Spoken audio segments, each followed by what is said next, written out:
You're listening to Banter with the Boys, talking all things sports. From betting and brawls, Super Bowl to Stanley Cup Finals. Get laced up. It's time for Banter with the Boys.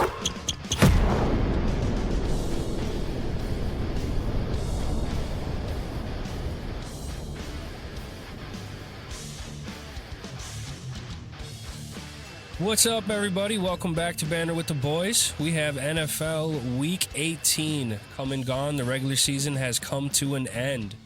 Unfortunately, we don't have Smeltzy with us today. He is enjoying his time down in Arizona on vacation, so we have a special guest. For you longtime listeners, you'll recognize him from the first couple we pulled out here, but how we doing? How we feeling, Cole? Good. It's a nice change of pace, not being F1 football. It's kind of my bread and butter. I like this a lot more, so happy to kick it off with you. Heck yeah, man. Well, I'm happy to have you. Happy to get this thing started here. It's been a heck of a season, so I'm looking forward to these playoffs. But let's wrap it up with Week 18. We had a full slate ahead of us, a lot of playoff implications obviously on the line as it set the scene for what we have going forward here. But let's start it off with my Packers. Hosting the Bears, coming in as a 3-point favorite into this one. We had control of this game from start to finish. The Bears really had no shot whatsoever. The defense came to play, holding them to 3 field goals, and our offense looked good, not great. You'd expect more than 17 points on this one from the way the Packers' offenses looked, but J-Love came to play in this one. Were you able to catch that game, Cole? No, I didn't really watch it. What did the Packers end up this season record-wise? They ended up at 9-8. Okay. I will say a lot of what I've seen about the Packers this year, and I'm on this side as well. I was not a Love believer. In the beginning of the season, I used to talk a lot, not great things about him because I didn't believe in him. But I like him. I think he's doing great. I think he's been playing I think he surpassed what everybody thought he would play up to, which is awesome. And I hope he carries it on and, takes it into next week too. We'll get into that more later, but yeah. Yeah, we're sure going to need him to continue what he's been doing. I mean, the last couple of weeks especially, and I'm in the same way. I've been up and down with this cat this entire year. It was like, oh, he's the future. You don't see one generational talent to another one and then another one, and then he looked like dog crap for 6 weeks. So I was off that bandwagon and completely against him. Thought we needed us to go after Josh Dobbs with the way he was playing. That's how crazy I got to it. But he's shown that what he's capable of. And, as the offense has grown this year, the receivers have gotten more of a chemistry with him with the young receiving core. He's truly showing what his potential is. And, I mean, if he can continue this, 27 for 32 for 316 yards and a touchdown, 2 touchdowns, that gives you shades of the old number 12 that was playing back then. And even some of the throws he was making, it was a 3rd down in the 4th quarter. The Bears stop us. They have a chance to, get good field position, go back down and score. And he rolls out to his right, evades a sack, and then crossbody throws it to Tucker Kraft to get there. It might have been Luke Musgrave, but nonetheless, one of the young stud tight ends to get that first down. It made me smile just seeing that we have that kind of talent again behind center. Yeah, you could tell, to speak on you saying, they're kind of vibing better, I guess, wide receivers and the quarterbacks. From the highlights I watched of the game, they're definitely the wide receivers are getting better, being young, getting better at finding those pockets. And Jordan Love's predicting it, right? He's ready for it. He's waiting for it. You'd know this better, obviously, being a Packers fan. There was one play. It was the one they always bring up. Left side of the field, threw it across to the numbers, and the guy ran for 80-yard touchdown or whatever, It's a super long touchdown, you know what I'm talking about? This game? Yeah, the most recent game. It wasn't. It was he ended up not scoring, but yeah, it was to Jaden Reed. I know the exact play you're talking about. Yeah, It was funny. He came out and said afterwards he did his 10 push-ups afterwards because he didn't make it to the end zone. Yeah. But yeah, man, it was just incredible the way he was just finding the pockets. Like you said, he's actually leading his receivers. He's not just waiting for them to get open. He's anticipating those throws, and the chemistry is just there right now. The biggest thing with this, they're having a good season. They're going into playoffs. They're not going to get that great draft pick, but they no longer have to go after a quarterback, right? They can kind of just be like, okay, we're going to see what this guy has for the next couple of years and start looking elsewhere. Let's get more, defense. Let's look at the wide receivers. What else can we build up? Maybe some O-line. They can start targeting different players when a lot of other teams are going to have to focus quarterback. Oh, for sure. It's nice. It's a luxury as a Packers fan, not having to really, in my lifetime, have to worry about having a quarterback. True. But you're right, man. And then you throw in the effect that Aaron Jones has on this offense. When Love wasn't playing at his best, Aaron Jones was out. It's a direct correlation to what that guy does. Another game, it was his third straight game of having over 100 yards. That's been non-existent this entire year, any resemblance of a run game. So the ability to have a balanced attack there, we're not relying on Jordan Love to just go out and make the play every time, has become huge with the recent success that we have had. And just to kind of wrap up the year that Love has had, second in touchdowns, seventh in yards in your first full year starting. Nobody would have expected that out of this guy. And the Packers have a winning record. You know, I expected 6 to 8 wins this year and no chance at the playoffs. I will say, though, only thing that hinders that division is Justin Jefferson going down. I think he's in, if he's playing more this year or the full season, it's a different division right now. And I think a lot of these games later on would have meant a lot more. Speaking of Justin Jefferson, jumping into the next game, Vikings and Lions, obviously Lions winning that 30-20. The Vikings didn't care to win this game, right? They want to lose this game. They're not going to do anything in playoffs. They're kind of just at the end of the season anyway. They want to get the higher draft spot. They don't care about winning this game. This is a for sure lock for the Lions the whole way. Yeah, and the Lions actually had something to play for because going into this game, they didn't know if they were going to. They still had a chance at the number 2 seed. So they didn't know the outcome wouldn't have eventually mattered with the Cowboys winning, but it was just a complete domination by the Lions. I mean, through and through. We don't need to focus too much on this game just because we have some better games that actually had playoff implications. And without Smeltzy being here, you're a Bills fan. There's not much need to focus on the Vikings and how abysmal this season was. But to go on your point with Jefferson, to be honest with you, I mean, even with Jefferson out of the lineup, if they had Kirk this whole year, they're in the playoffs. True. I mean, the way he was playing, the way the team was playing without Jefferson when he went down or when Kirk went down, that I think it doesn't emphasize more for the Vikings that Kirk is the future of your franchise at quarterback, and they need to sign him. Yeah. I mean, it's tough though, because with Jefferson, you have a young wide receiver who's a stud, who's going to be a stud for, at least 5-6 more years on the low end, right? He's probably he's going to be a stud. So you're kind of at the point where you have that star. Do you try now to get a young quarterback and build around that and build around him? That would be a great situation if Jefferson didn't need to be re-signed. You think Jefferson's going to want to trust a young quarterback, especially because they're not going to get one this year. They don't have a draft pick high enough to get one this year, unless they trade up, which they could do. But I don't think there's a shot the Vikings keep Jefferson without Kirk. Which is also, it's a double-edged sword because at some point, Kirk's not going to be here for much longer. Sign him for 3 years. Maybe, right? Maybe they get him for 3 years. Last year, he was talking about leaving.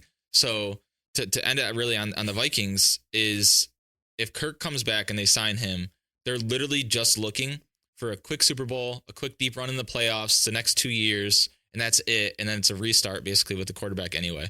So why not just, like, if I'm a Vikings fan, and I know a lot of Vikings fans, obviously we live in Minnesota, but being around a lot of Vikings guys, they all want to get a quarterback and build something with Jefferson still being young and just build that team around somebody to have more success down the road. I agree with that wholeheartedly. I just don't think Jefferson will get behind that with where he's at in his career. Yeah.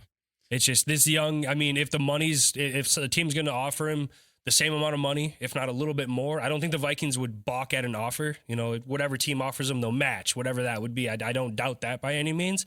It's just if, looking at a team that's young, that has cap space, you have the Colts and the Texans going to play with, the Texans make more sense with the CJ Stroud, more in a position to win right now and build with that versus sticking with the Vikings with a question mark at the quarterback.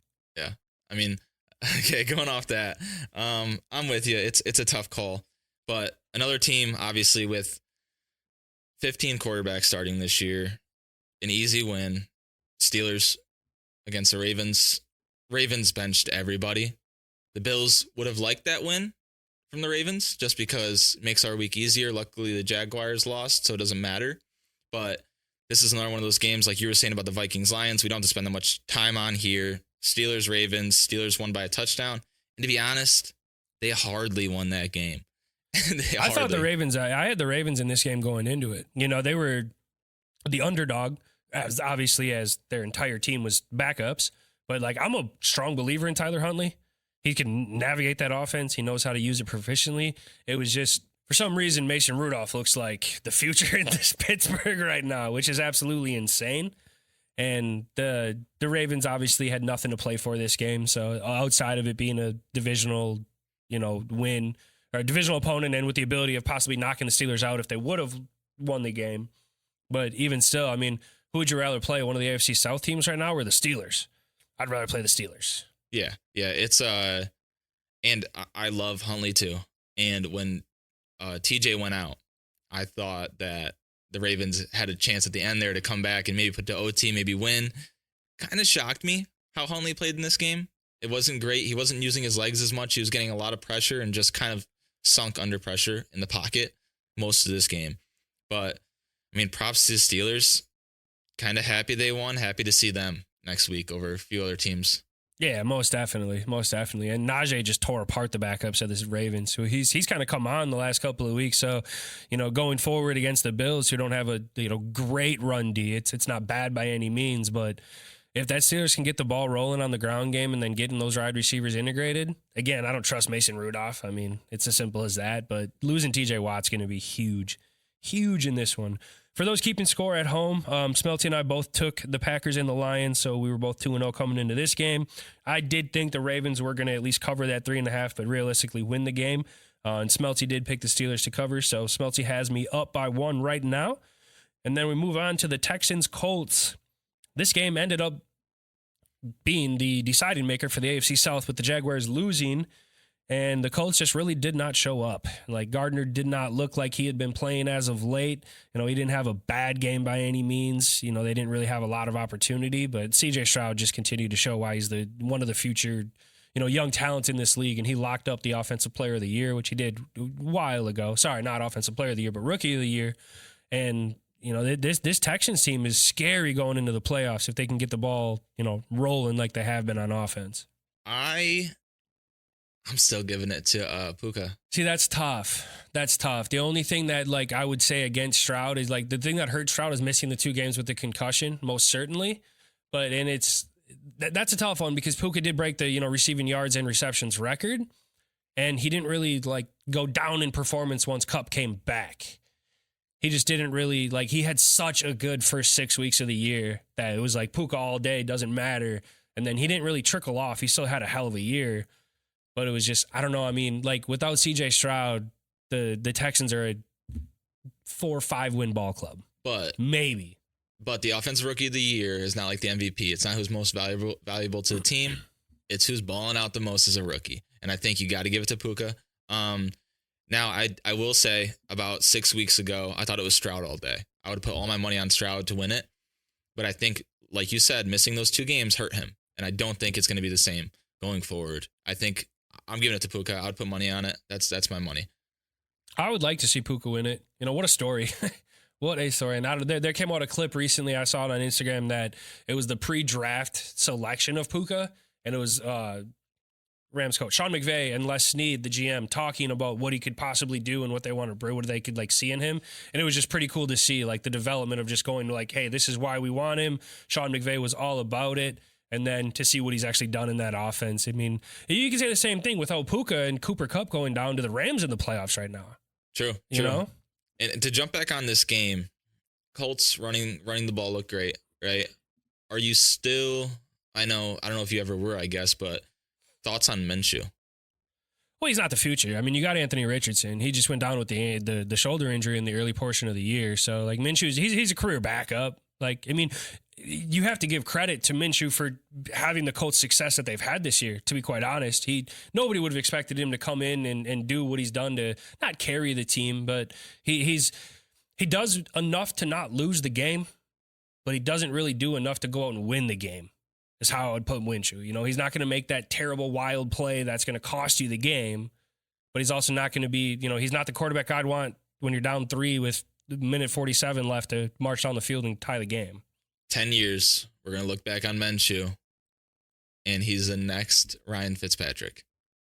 Oh, 100%. I could wholeheartedly agree with that. Hey, he's a career backup. 18 teams, and vibe guy. And he's already had a Fitz magic year last year.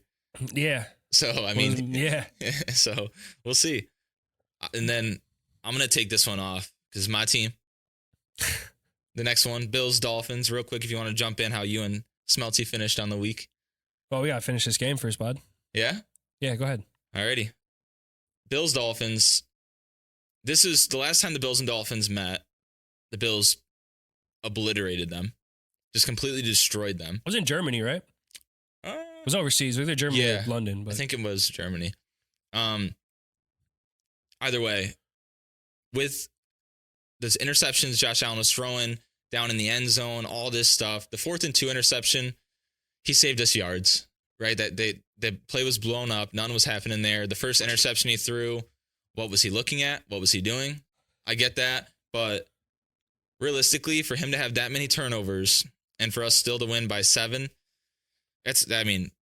great, amazing. And the whole time, no matter what, even that first drive where he threw that interception, we were moving the ball night and day. And they weren't stopping us running the ball at all. They weren't stopping us passing the ball. We had, any option we wanted to do, we could do against the Dolphins. And I think, honestly, Dolphins were making some bonehead plays, making some crazy plays. It just, I don't know. I'm not a believer in Tua. I think Tua is one of those quarterbacks.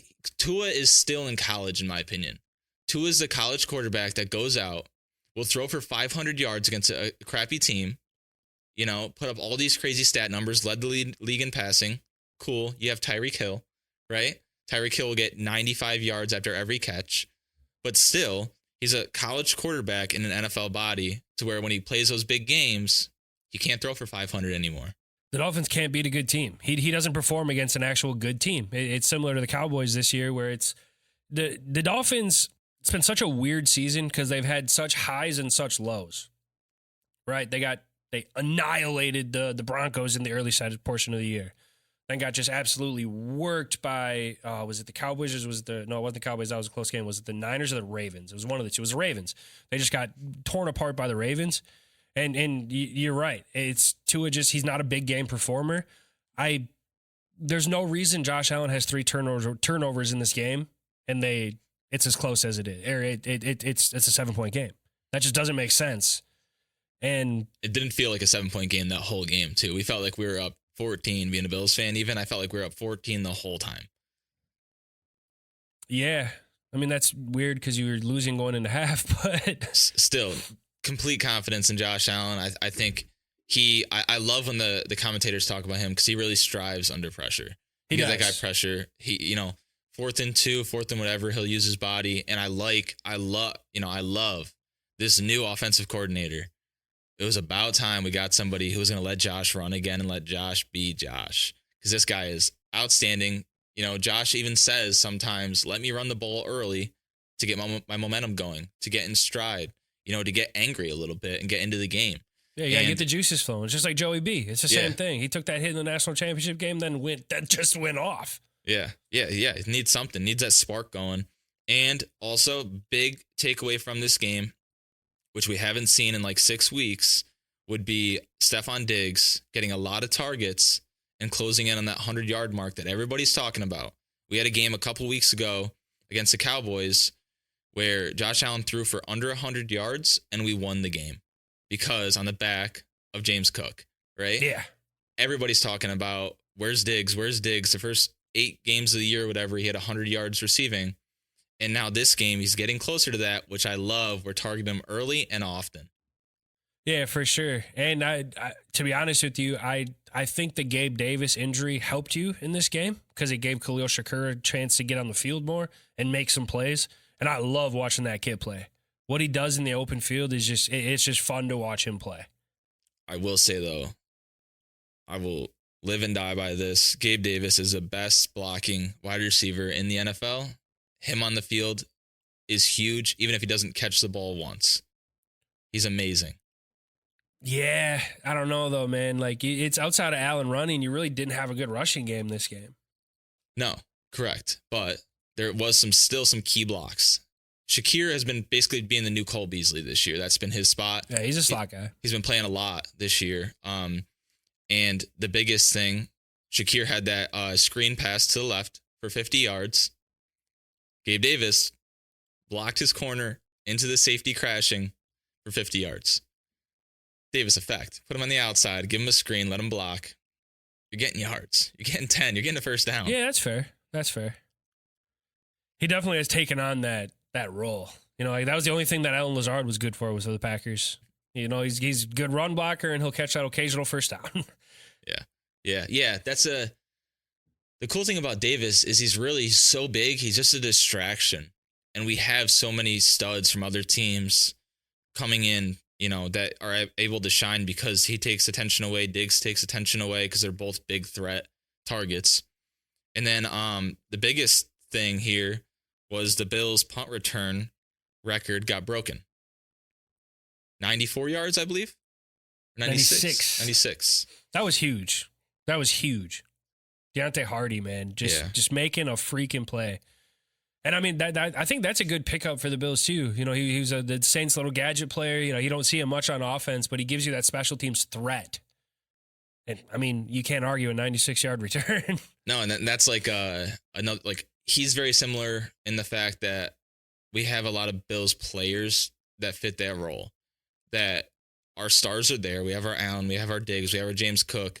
We have a lot of stars like Hardy that can kind of attack in the special teams. Another big one that pops into my head is Saron Neal, arguably one of the best special teams players in the NFL. People like that, they just show out, and that's, I think, what, late in the season, the Bills 6-0 the last 6 games. There was a funny thing I saw. It was, which one of these 3 teams do you think went on to win the division? It was the Eagles at 10-2, the Dolphins at 9-3, and the Bills at 6-6. Only one went on, and it was the Bills to win the division. After all that. That's wild. And I will say this is the first time being a Bills fan in the last few years with Josh Allen that we didn't start out good. The middle of the season wasn't great, and then we ended the season great. Every time the last 2 years going into playoffs, the last couple weeks have been spotty and rough. And then we go into playoffs, we make a couple games, and then we lose. I feel like this is the first time in the last few years that the Bills are hitting their stride late in season. And I think that's why you really got to watch out for them in the playoffs. Yeah, Smeltzy and I spoke on it. It was either last week or the week before that they are, one of the more dangerous teams you don't want to see because they're hot at the right time. You have Allen behind center, and, he's a stud. Nobody's going to sit here and argue that. And that's, I don't know, man. They got into a pretty easy cakewalk in the first round, and then who they would play, they're the 2 seed, right? Yes, so they play the lowest remaining seed left. The hope is the Dolphins win. Because I don't want to play the Browns. I'd rather play the Dolphins. Yeah. No, you'd play the second lowest remaining seed left because the Ravens play the lowest seed next week. Yeah, so I'd rather play the... Yeah, that's interesting because it'd be in Buffalo, and it's not going to be great weather, obviously. Buffalo this time of year is not great. But yeah, it was a good wrap up to the regular season. It was a good game. It wasn't a necessarily close game, but... at any time that one big play could happen, and just a fun way to end the regular season. And what a regular season we did have. For those keeping score at home, this week Smeltzy cleaned house, 5-0. I went 3-2. So for the regular season final standings, I went 21-22, and Smeltzy with a huge comeback going 20-23. So I'm sorry if anybody followed our picks because you didn't win any money. So I do apologize on that behalf. But let's get into tent talk. 911, what's your emergency? Let's start this off with some injuries. Biggest injury on the board, brother. TJ Watt, grade 2 MCL sprain. He is out this week. That's huge. Huge. I mean, the biggest threat on the Steelers versus the Bills, getting pressure to Josh Allen. Honestly, he's kind of like your old boy Aaron Rodgers in that aspect. He gets pressure. He'll move around. He's been a lot better this year at dumping it off early. So I don't know if it plays a huge role. But huge injury for the Steelers. And then you also got his brother coming out, making that tweet. Steelers came out and they're like, hey, TJ Watt's out. And JJ tweets, do you think they'd notice? That's hilarious. That's just JJ Watt being JJ Watt for you, man. I love him in the media. Yeah, him. There's so many great NFL players that go on to it. So it's fun. It's fun seeing him out there. Yeah, it really is. And then one of the more the big ones too, the Eagles. 2 guys, Jalen Hurts, A.J. Brown, listed as day-to-day right now. It's hard to imagine they won't play, being how it is the playoffs. And we better hope Jalen Hurts is fully healthy because he has looked like a shell of himself the last couple of weeks. And even with them in the game, they're not that big of a favorite. And in my eyes, the Bucks are the favorite either way because how bad they've been playing the last few weeks with them in there. So, I mean, they come back and they're banged up. Even if they play and they're still banged up against the Bucks, not looking great for the Eagles this week. No, it really doesn't. This Eagles team has been just on a downward trajectory here for a couple weeks. And then one of the more lingering issues that's been going on right now, the Dolphins without their second biggest playmaker, Jalen Waddle. He is still listed as day-to-day. We don't know if he's going to be a go. We thought he might have been last week with so much on the line. And we'll see. They need him this game. Now, is Mostert going to play this week? That would be the next one to get to here. Mostert is still listed as day-to-day as well. But it would be hard to imagine Mostert doesn't go. He could have played last week. Like, the injury's not serious enough where he went through workouts and it just was a game time decision. Their backup's still great, but I think Mostert playing makes the Waddle loss not that big. And they have no receiving threats outside of Tyreek, bro. But against the Bills, their backups were playing pretty great. Dude, it's just, I don't know, man. This offense just doesn't look the same without Waddle on the field. It's just, look at Tua, for example. I mean, his comfort level with him on the field, he just has that confidence knowing that he doesn't have to only have Tyreek. Because they literally, I mean, Cedric Wilson is the number 2 without Tyreek Hill. Like, he's not going to do nothing. But here's also my thing on this. When I was watching the Bills-Dolphins game, last week, all the announcers are talking about, Tua is without Mostert. Tua is without Waddle. And it's that time of the year. Oh, for sure. But, they're all saying, what's he going to do? How's he going to handle it? It's get used to it. The Bills are missing 4 starters on their defense. They're missing starters everywhere. Granted, they've had their O-line all year, which has been amazing. But, I mean, we don't really have many teams that are fully healthy, if any, probably none. Yeah, but I would make the argument that when you lose two of your biggest playmakers on offense is more detrimental to losing even your best defensive player. Even 2 or 3 of your best defensive players. Just because it's an offense-driven league, and yeah, I don't know. I mean, I wouldn't necessarily disagree with saying that Mostert's not a big of or the losing Waddle is not as big of a hit as losing Mostert. Mostert plays more of a part in that offense. I mean, the dude had 20 touchdowns this year. It's undeniable what he brings to that offense. I don't think the Bills have any shot if they have both of them gone. Of winning the game? Yeah. The Dolphins, I'm sorry. The Dolphins. Yeah. But let's move over to the other side of the ball then. The Bills, they had some big guys go down in this last game. You have Tyrell Dodson, Gabe Davis, and Rasul Douglas. What's the forecast looking like for these guys? I think you'll see Gabe and Rasul. I think you're going to see them come back. Tyrell Dodson, I'm not so sure. Rasul, ever since we got him, has been huge. Like I was just saying, Gabe Davis, great pass blocker and run blocker. Getting deep. He's a deep ball threat. He always has been. He's good for a couple games this playoff, at least one to pop off for 200 yards. So it's nice to have him in the pocket. Tyrell Dodson, though, the interesting thing about that is their backup, who I'm scratching on his name, out of Clemson, before last week against the Dolphins, had 5 total plays. This is his second year in the NFL. He had 5 total plays ran in the NFL before that because Dodson's still a backup. He's not their first string. So, I mean, whatever. He replaced Milano, yeah? Yeah. No, maybe. Because wasn't it Milano and Bernard starting? Bernard took more of a role when Milano went out.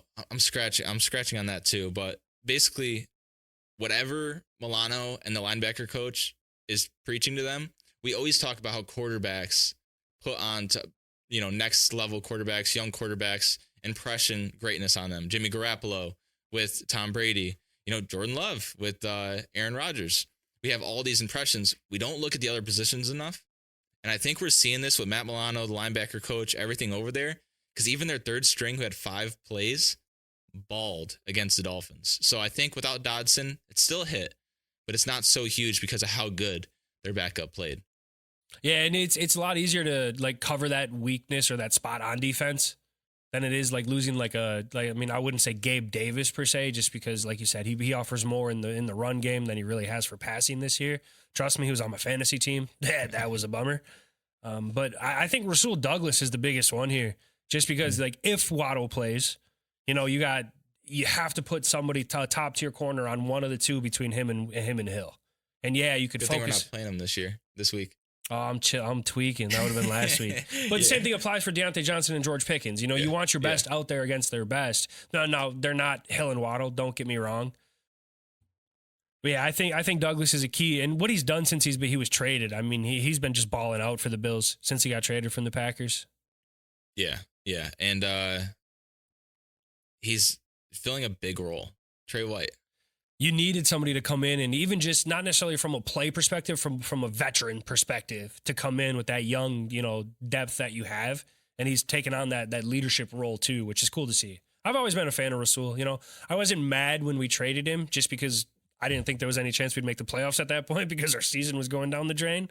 And, you know, we got I think it was a second rounder for him. And we're not going to be able to like pay him long-term anyway. He's not in our future. So I wasn't necessarily mad at it, but boy, I'd tell you what, it'd be nice to have him right now in the playoffs. And Bean's a stud. Oh yeah. He's always a stud. Like the dude doesn't have any like misses. Yeah. He's constantly hitting, picked up Leonard Fournette, picked up Settle, picked up their other big D lineman. Leonard Floyd. Just a dog. The guy does not miss, drafts everything, trades up for Kincaid, just constantly. Yeah, Kincaid's been I really, really wanted the Packers to draft Kincaid. Yeah, we were talking about that. Oh, I wanted that so bad. No, I'm all right with where we're at with Musgrave and Kraft at this point, but I wanted him bad. You know, I had my old lady pick him up in fantasy. Yeah.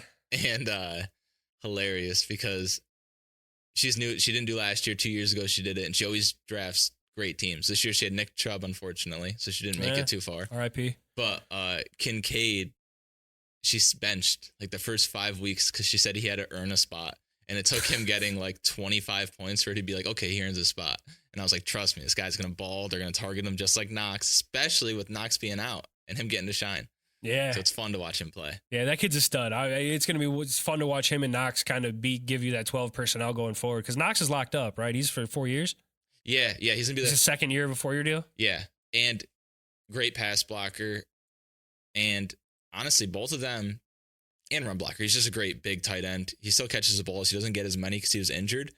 But most people forget when the Bills started the season, we were running 2 tight end package almost every play. So we might go, you know, we haven't done that in a while. It's worked for us, obviously. You did in this last game. You had them both on the field. Yeah. Not a lot, but it was. I think it also at this point in the year, it kind of goes to show how good Kincaid is and how he's basically a slot receiver playing tight end. Yeah, right. He's more that Y than he is a traditional tight end. Yeah, absolutely. Let's move over to the Lions. Sam Laporta. You could make an argument. He's in that offensive rookie of the year running as well. He's not going to win it, but he's been one heck of a tight end this year. Hyperextended, and he has a bone bruise on his left knee. He is likely not going to play this week. That is huge for this Lions offense. Yeah, and I've always loved Goff. The whole Lions offense, I've been a believer in. So, best running back duo in the league. Yeah. Who'd you put above him? Right now I don't know. I mean, I'm trying to think. Who's Nick Gibbs? Chubb and Kareem Hunt? If Chubb would have been healthy. Yeah, But then again, if Chubb's healthy, they're not getting Kareem Hunt. Oh, that's right. He wasn't even on the team. It was Jerome Ford and Nick Chubb. That's Still right. A dog. Yeah. Still a dog. Yeah. But I mean, and honestly, like, it's like Smeltzy and I have like thought about this. Like, Aaron Jones, AJ Dillon going into the year, maybe, but AJ Dillon's been a massive disappointment this year. You can argue the Dolphins. You could make the argument for Raheem Mostert and Devin Achane. I think that's the closest one to him, probably. That would be the only one I could think of that would give him a run for their money. And they're such just a different 1-2 hit. Oh, yeah, because like Mostert and Achane are the same running back. Montgomery and Gibbs are two wildly different running backs. Gibbs is fun to watch, man. He is so stupid fast that he's fun to watch. I mean, same with Achane, but yeah, he's dumb fast. It's different. We found that out last week. Achane doesn't look like as fast in that offense because there's just speed all around. Where like the Lions offense doesn't have anybody that can run like remotely close to Gibbs. No, yeah. Then let's wrap up the injuries here. My Packers, Romeo Doubs. He's day-to-day right now with a chest injury. You don't like seeing a chest injury because it's the focal point of you getting hit almost every play, so it's something that'll linger and can pop up. But with Jaden Reed and Dontavian Wicks, how they're playing right now, I mean, I think we'd use Dobbs more of as a decoy more than anything right now. And I think if Christian Watson decides he wants to play football and suit up this week, that's the deciding factor more than if Dobbs is there or not. Because Dobbs, he really hasn't been like anything huge this year. He gives you that reliable target when you need it. But Watson gives you an element to this offense that the Packers simply don't have right now with taking the top off. And I don't know. I'm a huge fan of Jaden Reed and Dontavian Wicks. What they've done this year, man, has just been incredible to see him grow. And I'll say with Jordan Love, unlike Tua, like we were saying, Tua's a college quarterback. He's got the stars. He's got Waddle. He's got Tyreek Hill. You know, Love doesn't really have targets like that. No. So Dobbs being out, it's not really going to affect their plays. You know, it's not really going to affect their play You don't have to change calling. your offense. You're not changing anything. He can still run fluid. I mean, you know, it's kind of like the opposite of the Chiefs. The Chiefs' biggest thing this year was drops from even like known great players, you know? Yeah. And the Packers just kind of trust everybody, trust each other, get the ball down, let somebody make a play, you know? Yeah, exactly. Like the Packers haven't used it as an excuse with their young receiving core. That's been the Chiefs' excuse the whole season. Yeah. And it was like the first game they had like 6 drop balls. Yeah, I mean it's been insane. But it's I don't know. I mean, that's interesting you say that though, because you look at like Patrick Mahomes, Jordan Love highly outplayed him this year. With, I would say, a similar receiving talent. This year, unless Patrick Mahomes can make some sort of a run somehow in playoffs, winning, you know, going to the AFC Championship, maybe you need him to do. Other than that, I mean, kind of tarnishes his name a little bit. A little bit. This is going to be one of those years that, like, you're not seeing, you know, Rodgers have. You don't see Brady have these kind of years. And he's having that year right now where it's like, what are we doing? Get Taylor Swift out of the freaking stadium. That's hilarious. But you even look at the Taylor Swift, like Travis Kelce hasn't been the same this year. So it's just like, what more excuses are you going to give this guy? I mean, let's not be wrong here. Hey, I'm a Swiftie, okay? This guy. My lady brought me and had me watch the whole concert in the movie theater. I got pizza. I got some beers. I hung out, you know? It was a good time. Much prefer watching a concert there. But at the same time, like, they're known for being stars, Kelce and Patrick Mahomes. You can argue that all the Swift drama, bringing up all the ticket prices in the stadium drastically, taking a lot of the, you know, fanfare and everything away from real football in Kansas City and kind of taking the attention off some of these studs might hurt them a little bit. I mean, You could say that, but they won like the first 4 games that Swift was in attendance. yeah, but ever since then. But also, like, I don't know. I think Kelce has always thrived when his name has been the loudest and the biggest. And right now, he's not getting pronounced as like the great, you know? They still bring him up in talks, but it's usually around Josh Allen. And they're like, oh, these guys are the 2 guys you can trust to make crazy plays like this, you know? And I don't know. It's just, it's hard to see the Chiefs like this. And like you said, blaming it on what they blame it on, young receivers and this. It's like, you've had worse odds and you won the Super Bowl. You've had some last crazy year, odds. I mean, their receiving core didn't change over that much from last year. They lost Juju, but they added Kadarius Toney last year. But like they didn't really, their receiving core is still there, but they added, what's that cat's name, number 4? Rashid Rice. Mm-hmm. Shaheed Rice? No, Rashid Rice. It's Shaheed something down in New Orleans. I always get those 2 mixed up. It's wild because they're not even the same name.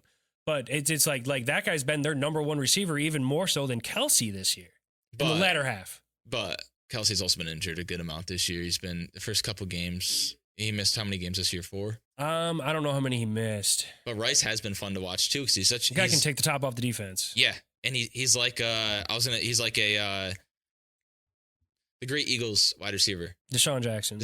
He's kind of one of those guys that just like throw it up, but he might catch it. You know, Deshaun Jackson's catching it. Throw it up. Yeah. Rice might catch it. You know, you got a 50-50 bomb every time it's deep on him. Yeah, for sure. And I mean, even Kelce, like battling injuries, okay, so be it. Like that's going to happen.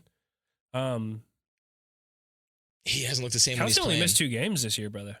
Really? Yeah. He's just been that. And this absent from last the week he offense? sat because there was no implications for him. Like the Chiefs were stagnant. Yeah. That's what they did.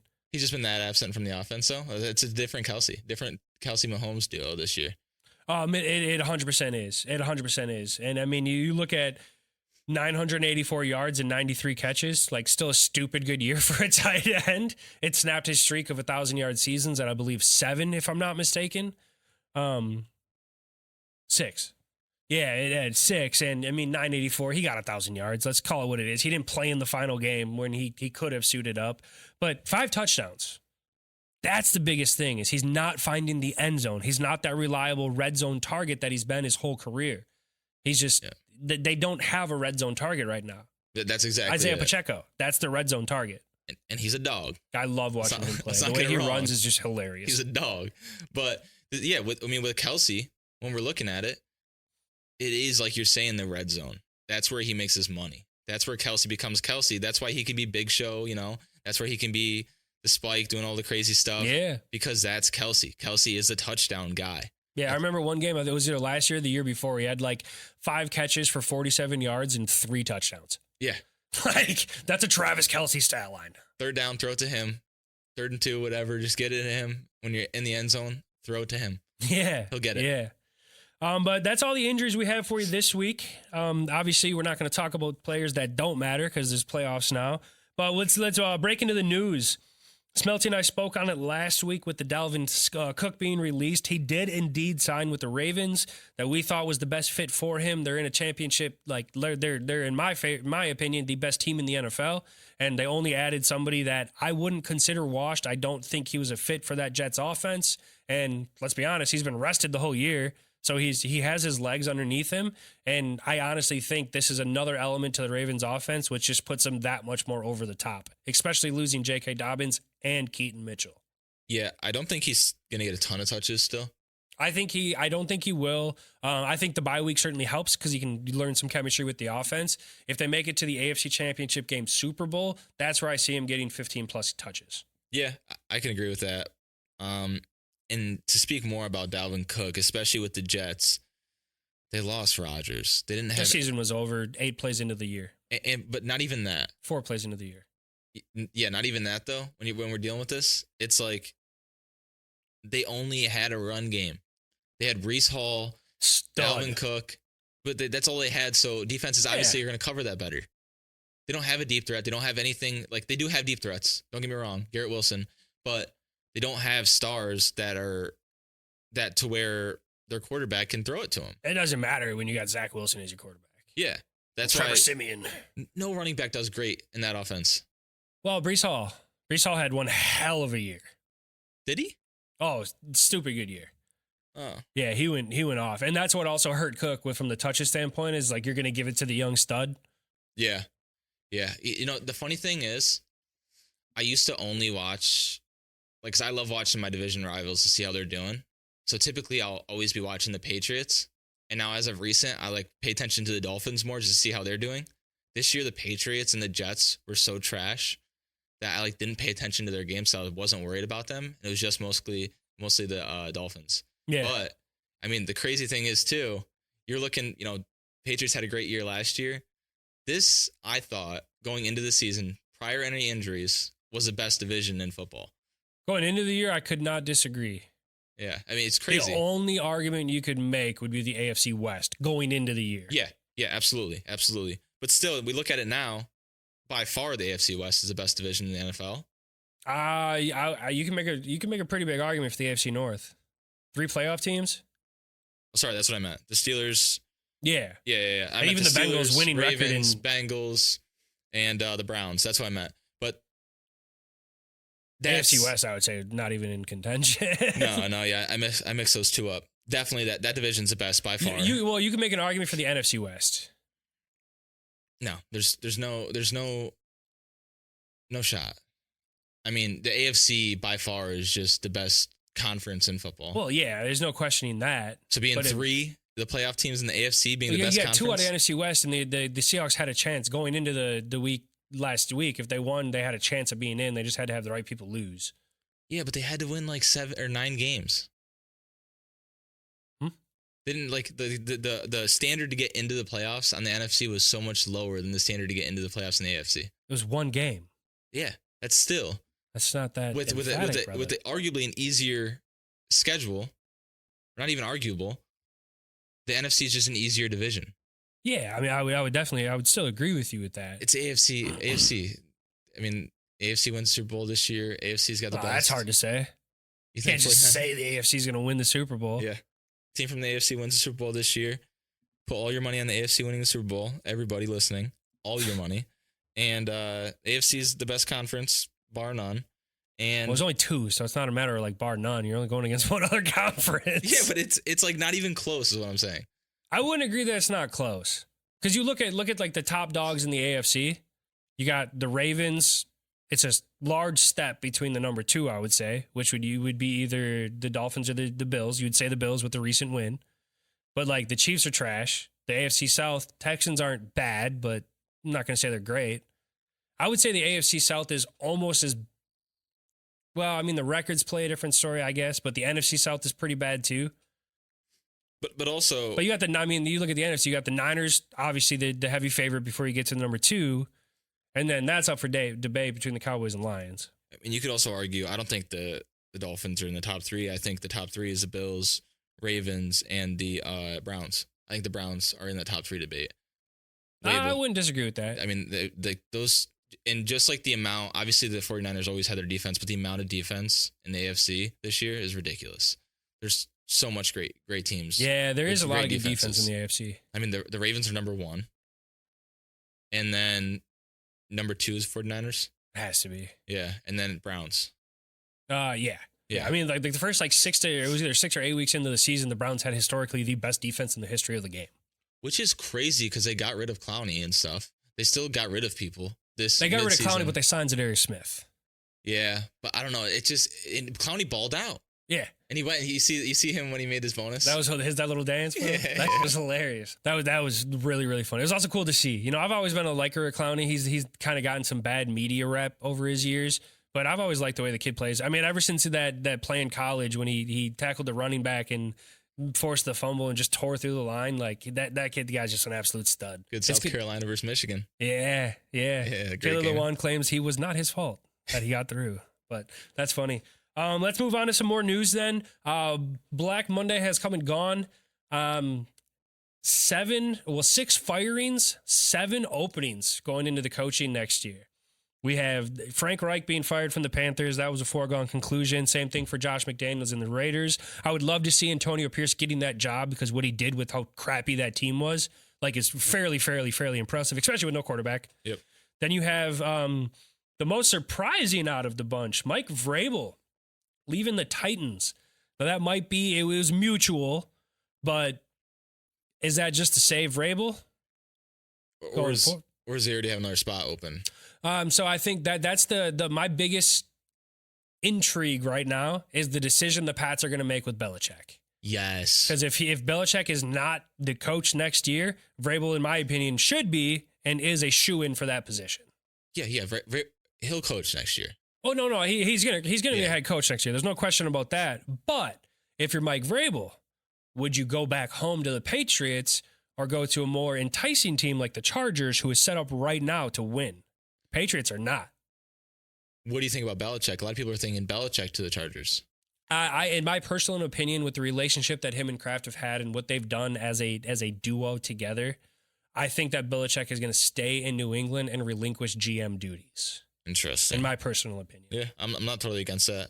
Another big one there is we have Michigan head coach Harbaugh. Jim Harbaugh, yeah, I think he's coming up. If that's interesting. I mean, what more does he have to prove now that he won the Natty? Then, I mean, the interesting about that, Cole, is he's going to get paid a heck of a lot more to stay at Michigan than he would. So if he's chasing a bag, he's going to stay at Michigan. But he hasn't won an NFL Super Bowl. Brother has. It is very intriguing, and it's also going to be interesting with obviously the college players getting. Did you watch the BCS? I did. Very good game, I thought. I mean, Michigan dominated. Yeah, but Penix didn't look like himself at all. No, he's so uncomfortable. That was weird. It's still kind of fun to see that.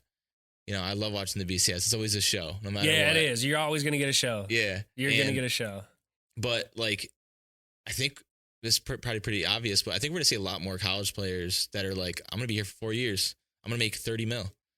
With the NIL, I think it's going to change the how long you stay. But that is 100% dependent on what school you're at. Yeah. Well, do you know that the top 10 highest paid athletes for the NIL are all females? No, that's not true because it was Arch Manning and what's his face? The highest paid is a gymnast from LSU. Livy Dunn. Yeah. Ooh. Yo, that's hilarious because I wouldn't need to get into that. But no, that's interesting though. But if you're a team like the Chargers and you have a Belichick, a Vrabel, and a Jim Harbaugh open, you're picking Belichick and Vrabel before Harbaugh. Yeah, yeah. And that goes for any of like the top teams. So then if you're Harbaugh, if say Vrabel and like the best openings in my opinion. So right now, so we have the Titans, we have the Commanders, Ron Rivera fired, Pete Carroll parting ways with the Seahawks. He might stay in the front office, but that's a shell shocker. And then you have the Chargers. Staley should have been gone a year ago. And then Artie Smith getting fired from the Falcons. And if you're a Jim Harbaugh, there's only 2 teams out of those 7 that I find enticing. Seattle and the Chargers. Yeah. Now, depending on what happens with the Patriots aren't in a situation to win now. No. They don't have a quarterback. Now, they're going to get one. Caleb Williams, Drake May, they're going to get one of the 2. But you have a Justin Herbert or a Geno Smith, not there per se. He definitely took a step down this year, but all the rest of the talented around him and on the defensive side.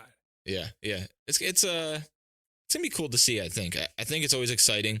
It was kind of like the last couple of years is the first time we've really seen chaos around players going to different places, and now we have such a vacancy at head coach. It's gonna be very interesting to see where all these coaches go and how they affect the team. That's always so fun to me, and I think the coach of the year next year, it's almost gonna be like a fun race, like we're watching the offensive rookie of the year. Yeah, for sure.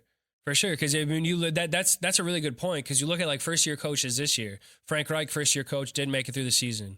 D'Amico Ryans, my opinion, the coach of the year, took a team that was pitiful, 2nd overall pick last year, and took him to the playoffs with a rookie quarterback. That's incredible what he was able to do with that franchise. Yeah.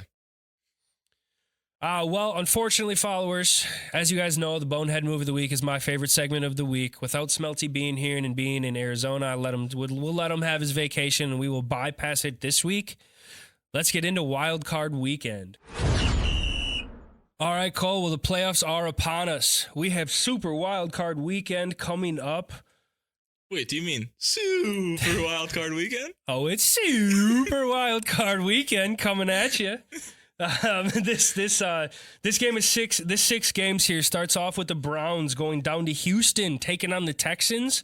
The Browns coming in as a 2.5-point favorite. Who you got? It entirely depends on CJ Stroud. How he plays against this defense. Great defense. We were talking about it earlier.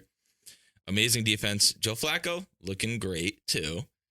Oh, you mean footsteps? Footsteps, dude. CJ Stroud versus footsteps. It's going to be which quarterback can, score more in the red zone, which quarterbacks put up more touchdowns. I think the issue here is going to be might be a lot of field goals in this game. If there's a lot of field goals in the game, whoever's kicking the most field goals is going to lose. People need to get 7. You need to get in the end zone in this game. With this defense, it's just, yeah, I mean, we need to see what they can do as quarterbacks versus quarterbacks, So who you got?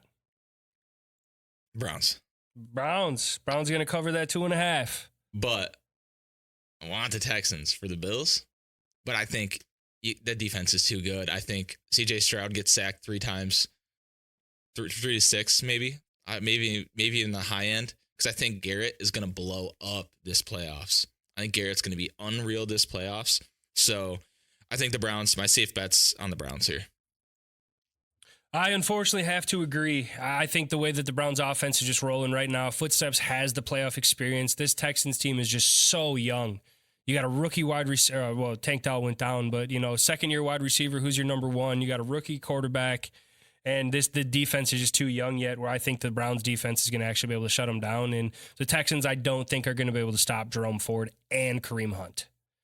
This realistically is the only big upset. I think because of how good the Browns have been all year, this is the only real upset I can really see.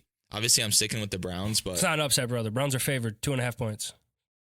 Yeah, that's what I'm saying. The only upset I could see being the Texans. Oh, got you. Yeah, so the only upside I can see really on this is being the Texans because Stroud, while being a rookie and while being a young team, he's not playing like it at all. He's balling out. That man looks like a 10-year vet. Yeah. With the way he, like, his presence, his, the way he leads the team. Like, you couldn't convince me that he's a rookie. Hot take here. Do you think because of the amount of talent we're seeing coming in at quarterback, where we have all these star quarterbacks, we have C.J. Stroud, Josh Allen, the Patrick Mahomes, and Josh Allen and Patrick Mahomes are great, but they've been great like that for a little bit now. And you have these C.J. Strouds that are coming in that kind of mimic their play style in their own way, right? Do you see down the road, maybe 5 years, with more and more of these stud quarterbacks coming in, we're going to see more first-round picks being defensive players like corners, safeties, and stuff like that? That's hot take. I said that's definitely a hot take. Just because the only thing that I would say against that is the receivers. There's always going to be a top tier receiver in the draft, or a couple, right? In my opinion, a good left tackle or an edge rusher is more valuable. Valuable is the word I'm looking for. Is more valuable to the team than a stud corner or safety.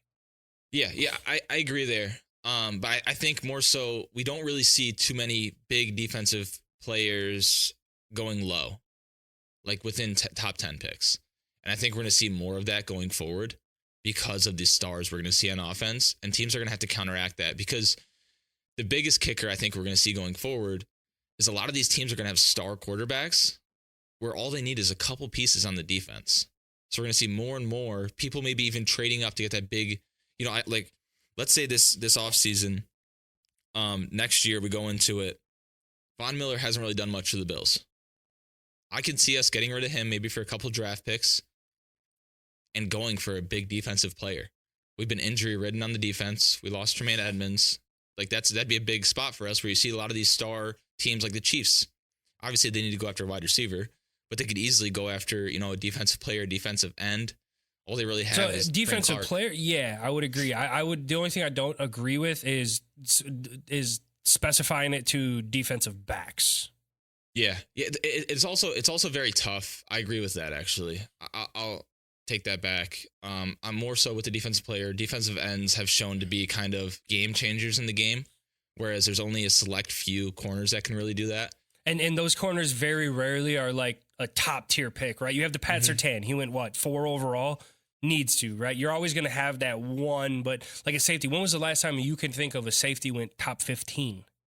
Yeah, no, absolutely. And I'm with that now.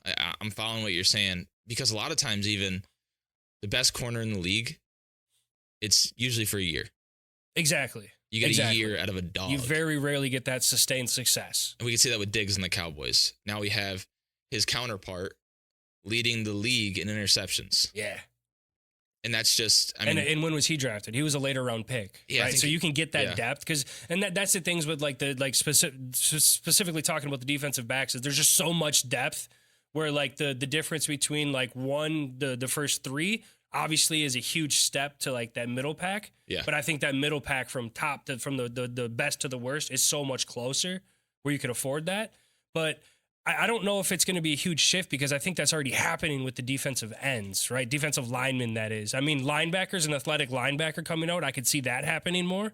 But, I mean, I'm also speaking on this as a Packers fan, and we have drafted one offensive player in the draft in the first round in the last, 37 years? Yeah. So it's just, I see it differently from my team that I follow. That makes sense, yeah. But I see where you're going with that. And, I mean, DNs usually get a high pick on it, but yeah. I mean, you think of it this way too, coming out of this draft, right? Can you name the best pass rusher in college right now, the number 1 overall projected edge rusher? No, I can't. It's not an edge rusher. I think the best player right now is 55 out of Michigan, and he's an interior lineman. But that's the thing. It's like how often does an interior lineman go top 10? Yeah. Versus that edge rusher, but I can't think of a solidified edge rusher. I know there's the cat on on Alabama. I can't think of his name right now. But other than that, like there's no big studs where you have last year the Aiden Hutchinsons, the Will Andersons, the even a Nolan Smith in the middle first round there. And then Phillips, right, out of Georgia. Their big D lineman interior. Jalen Carter. Jalen Carter. Before that, Jordan Davis. Yeah, Jordan Davis. That's what I meant. Jordan Davis. But That was 2 years ago, but yeah. Yeah, but like even with that, the interesting thing here though is quarterbacks can change a team. Look at CJ Stroud. But we're also seeing, like, I guess more so to I guess kind of back my put a little bit on the defense would be somebody like Parsons. Obviously, once in a long time coming, you're not going to get him every year. But when he comes, that's a player you look at for a first round pick because all of a sudden their defense is a stud. Their defense is great because of him. Because all of a sudden you have this guy that can rush, he can play linebacker, he can pass coverage, he can do everything. And somebody like that is somebody who, you can kind of look at with more appeal than a quarterback at some point. Absolutely. Absolutely. And I'm trying to see here. If I'm not mistaken, Micah Parsons was like the 11th pick in the draft.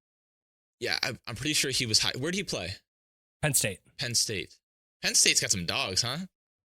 Oh, to say the least. After that dirty coach, I mean, they did some good things. That was said. That was said. Yeah, he was the 12th pick. Yeah, that was wild, but we're just going to go by that. And yeah, we're all on page that the Browns are going to indeed beat the Texans and cover that 2.5 points. Let's move on to another AFC game here. Miami Dolphins traveling up to Arrowhead, taking on the Chiefs. Chiefs surprisingly coming into this game as a 4-point favorite. I got my money on the Dolphins here. I don't think the Chiefs have got it in them. I just don't think they're consistent enough. The Dolphins' defense is good. I feel like they're overlooked by how good their offense is at times, but their defense is good. Ever since Ramsey came off of like his injury, they've completely turned that defensive around. The one thing that kills them is losing Bradley Chubb. Oh, absolutely. Absolutely. But what's his name? The kicker also is in the Bills game. They lost 2 more edge rushers. So they were down to their players were playing like the whole game. So who's number 6 that they just picked up? Melvin Ingram? Yes. Melvin Ingram. He's used to being somebody you put in, rush the quarterback, he rests. He's a big fella. Yeah, he's a third down lineman. Yeah. You let him rest, you put him back in, right? Now it's interesting because last game he had to play almost every snap because of how injured they were. So I'll say this. If they have some players come back in at the D-line, I still think the Dolphins here because I do really enjoy this, the defense they have there. And I don't think the Dolphins team's going to go down to the Chiefs here. I'm Dolphins all day. I would agree with you on this one. I got the Dolphins, winning this game. I just think that to me, it wholeheartedly depends on if Waddle and Mostert are going. I need at least one of them playing to be confident that they'll win this game. But the Chiefs' offense is just a shell of what they've been. I don't see them turning it around right now when they haven't been able to the later half of the season. And the Chiefs' defense is good, but that's it. They're good. This Dolphins offense is just there's playmakers all over the place, assuming they're healthy, and they just have too much speed. Where I think that as long as Tua doesn't go and throw for like 2 picks, then the Dolphins are going to win this game pretty handily, in my opinion. Yeah, I think it's going to be pretty straightforward. And let's be honest, Chiefs did good by Clark. I mean, they needed him early in the season. You saw that interior line and the whole D line just fall apart without him. Jones. Huh? Who's Clark? Oh, Chris Jones. Sorry. I don't know why I keep going back to Frank Clark. We were talking off mic. He was a Chief. Yeah, Frank Clark just keeps popping into my mind. But yeah, Chris Jones. Thank God they paid him because he is a game changer for them and maybe their only stud on that defense right now. Yeah, he's an absolute wrecking ball, man. It's insane to watch him. Smeltzy disagrees. He thinks the Chiefs are going to win this game and cover the 4 points. Wow.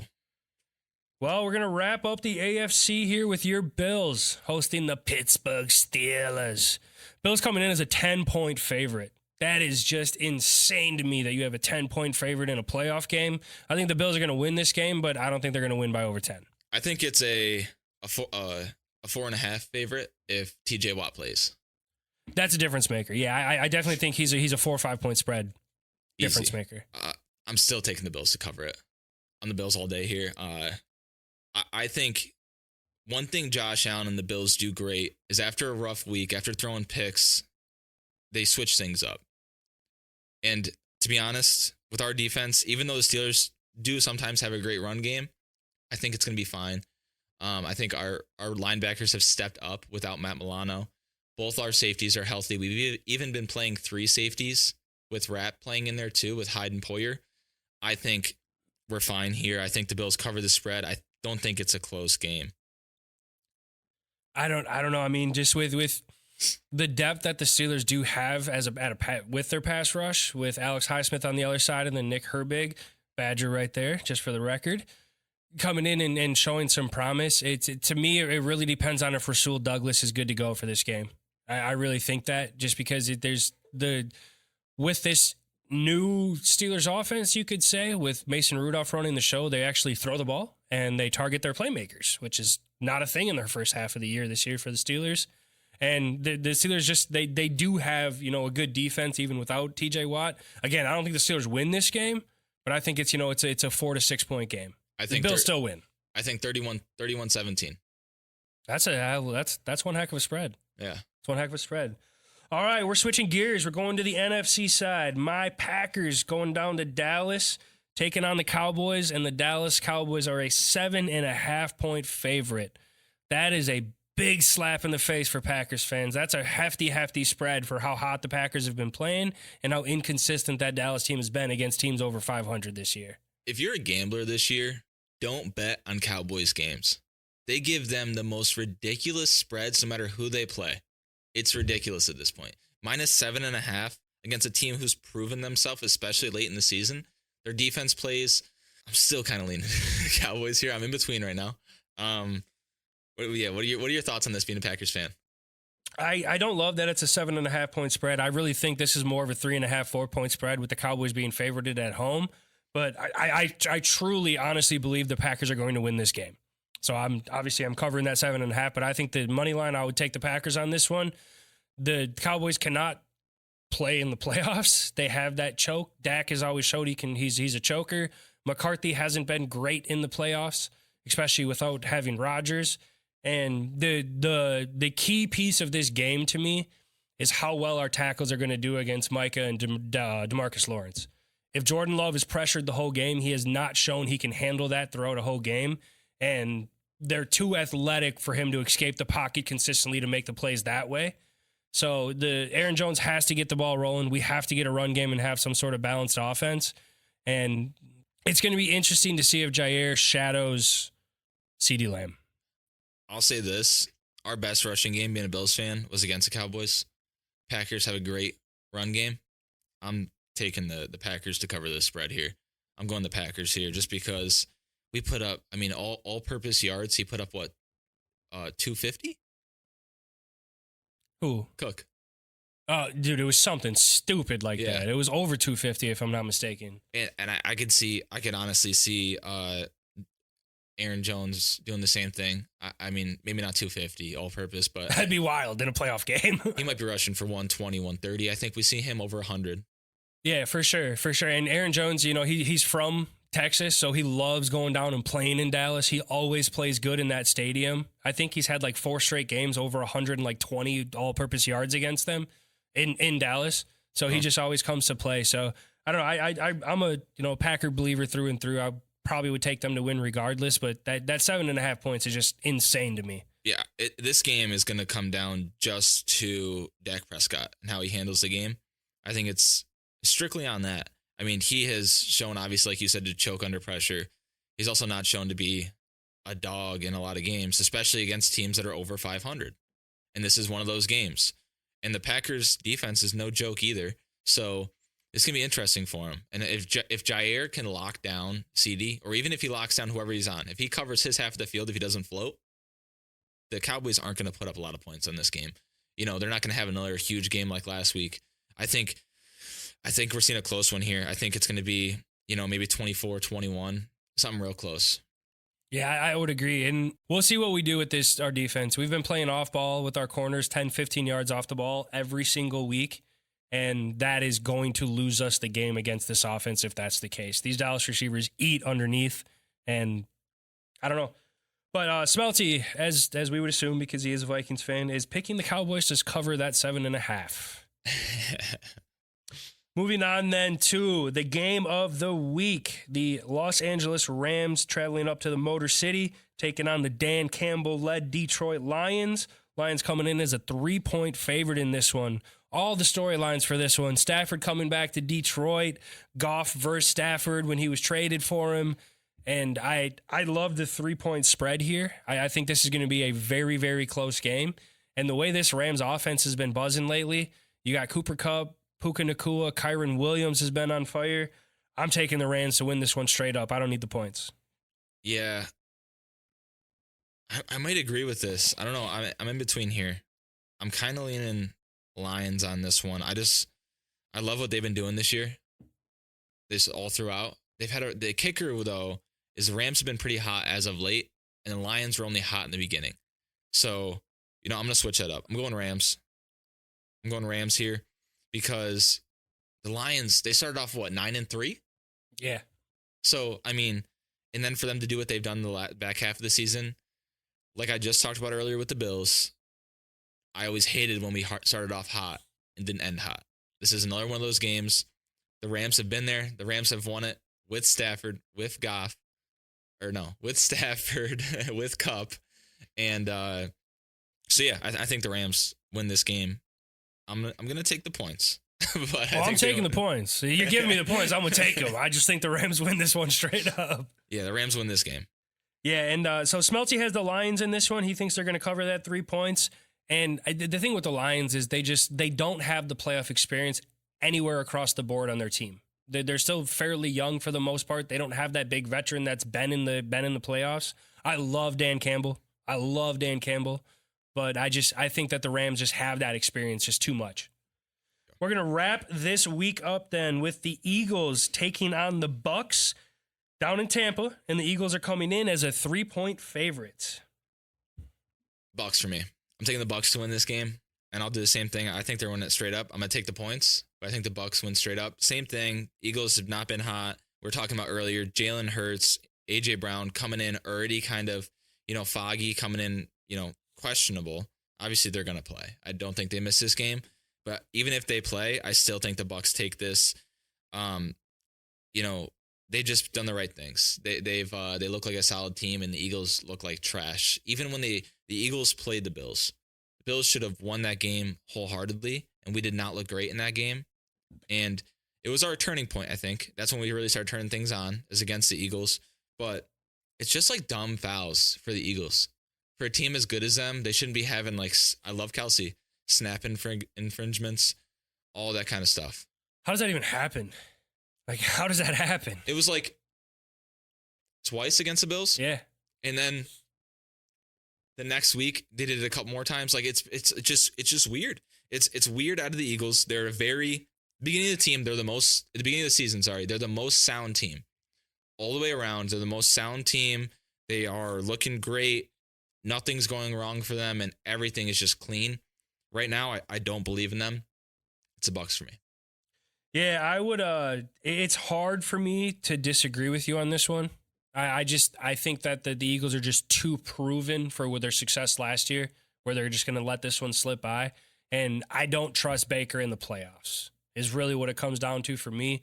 He's had a great year, don't get me wrong. I think he's played himself into a Geno Smith, 2-3 year, 20, 25 million, maybe even $30 million deal. But I don't know, man. It's the Bucs have been so inconsistent this year. They've been in the worst division in football, and they barely squeak by to win that.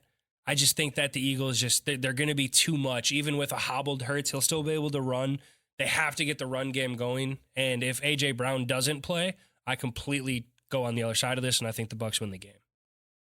But I'm taking the Eagles. Okay. I'm making sure you're locking in one now because we're all looking at the same thing here. Oh, yeah. But I will say, I think Mike Evans breaks 100 receiving yards, and I think Baker pulls it off. I really, they're one of those teams, and Eagles, Bucks, Texans, Browns. They're one of those games where like the Eagles, Bucks, for example.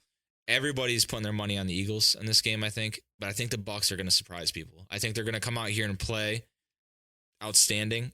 Next week, once they win, they're going to get destroyed by whoever they play, but they're going to be one of those wild card teams that's like a wild card, upset, and they're going to not blow them out of the water, but they're going to win by 7. They're going to win, whole-handedly, kneeing the ball at the end of the game. Yeah, and I could see it because the Bucs do have the playoff experience across the board, not at the quarterback level, but you have the 2 studs in the middle on the defensive side of ball. and then the 2 receivers with that experience. So they have that experience. The coach has been there. The team's not they're 2 years, 2 years removed from a Super Bowl? 3 years removed from a Super Bowl. Yeah. So it's a lot of that team still intact. I don't know. I mean, it's the Eagles, they have to have one game this year where they just click. And what better time to have that than now? They had that week 1, and it lasted for a little bit, and then it went away, I think. Yeah, but I mean, like, even since then, they haven't really put together, like, a completely full game this year. And it's going to be hard to do with a hobbled Hurts and Brown. But I think that, I mean, like, the Eagles' defense is the same defense it was last year. They just can't seem to perform like they would. And they're going to get pressure on Baker, and to me, it's a pick-em. I think this should be a pick-em. It's a 1-point game, and I just think that it's whoever has the ball at the end of the game is going to win this game, in my opinion. Fun game parlay. Bucks money line. Mike Evans over 100. Baker over 225, and then give me Baker rushing for 20 plus. That's interesting. We'll see what that would play out as. As always, it's been an absolute pleasure. Like, comment, subscribe. Thank you for coming on today, Cole. We really appreciate it. Hope to see you again here in the future. Have a good one, guys. We'll see you next week. Later. Don't forget to follow, like, and subscribe. Tune in next time for more Banter with the Boys.